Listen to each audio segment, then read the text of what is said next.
আপনার পরিচয়? রিয়াদ, তেজগাঁ থানা আছে। আপনার সাথে উনি কে? আমার ফ্রেন্ড। কিছু মনে করবেন না, আমরা আপনাদের একটু চেক করব। ওনাকে চেক করো।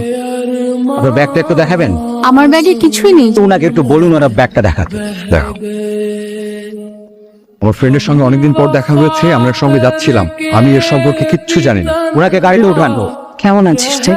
এখানে এভাবে যোগাযোগ তো তুই করিসনি, এত রাত তোর, ফোনই ধরিস না আমার। তুই কি আগে চেয়ে সুন্দরী হয়েছিস নাকি? আমি আগে থেকেই সুন্দর ছিলাম। কি হয়েছিল সেদিন, শুরু থেকে বল। আমি তোকে হেল্পটা করবো, কিন্তু মিথ্যে হলে। তোকে মিথ্যে বলিনি। আপনার কাজ হচ্ছে তদন্ত অবজার্ভ করা, আমাকে গাইড করা আপনার কাজ না। কেন মনে হচ্ছে আমি আপনাকে গাইড করবো? আর আমি আপনাকে গাইড করার চেষ্টাও করছি না। আমার মনে হয়েছে তাই বলছি। এই তদন্তের উপর থেকে প্রেশার আসতে পারে। বাইরে থেকে প্রেশার আসলে এতক্ষণে সেটা চলে আসতো। আপনি হয়তো জানেনই না এসআই রিয়াদ আসলে কে।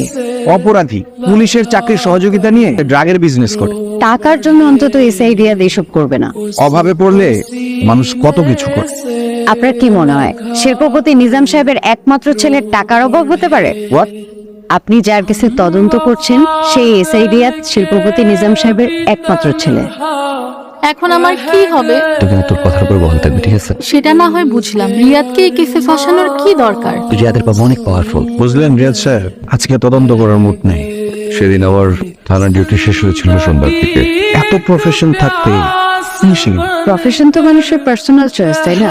আমার মনে হয় না এই কেসের সাথে তার প্রিভিয়াস লাইফের কোনো ইনভলভমেন্ট থাকতে পারে। আপনি আমার কোনো কথা ইন্টারফেয়ার করবেন না।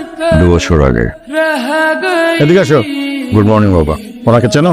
চিনব না কেন? Police commissioner Enayet uncle. উনি কেন আসছে তুমি জানো? তোমার কাছে কোনো কাজে? তুমি কি কালকে রাতে 30 ফিটে গাড়ি নিয়ে গিয়েছিল? গিয়েছিলাম। এদিকে 77,000 টাকা। তুমি দিয়ে দাও। গাড়ি চাবি দাও। আজকের পর থেকে তুমি আর গাড়ি ড্রাইভ করবো না। কানে গেছে কথাটা? তোর গাড়ি কই? আব্বা বলছে যে নেক্সট উইকে একটা নতুন গাড়ি কিনে নেবে। ওরে দোস্ত, তোর কপালটা আমার দিয়ে, আমি একটু খুশি। গাড়ি তো বাদই দে, আমার বাবার কাছে একটা স্কুটি চেয়েছিলাম, স্কুটি তো দিলই না, উল্টা ঝাড়ি দিয়ে বসছে। আশ্চর্য, বাবার কাছ থেকে টাকা নেই কেন গাড়ি কিনতে হবে? চাকরি বা বিজনেস করে তো আমরা নিজেরাই গাড়ি কিনতে পারি। শোন বিপাশা, এসব বিজনেস আমাকে দিয়ে হবে না। আমার লাইফের সোজা গোল, হয় বাবার টাকায় আয়েশ করব, আর না হলে বুড়া কাউকে দেখে বিয়ে করে সেটেল। সুন্দরী মেয়েদের পরিশ্রম করতে হয় না, সুন্দরী মেয়েদের পরিশ্রমের জন্য মেলা লোক বহুত পরিশ্রম করতেছে। তোর কি কাজ জানিস? ওই বলদ পয়সাওয়ালা লোকটাকে খুঁজে বের করা। তোদের সাথে আমার এথিক্স মিলবে না। ভাই রে ভাই, ইউনিভার্সিটি শেষ করছি সেই কবে, এখনো মনে হচ্ছে ক্লাসে বসে আছি।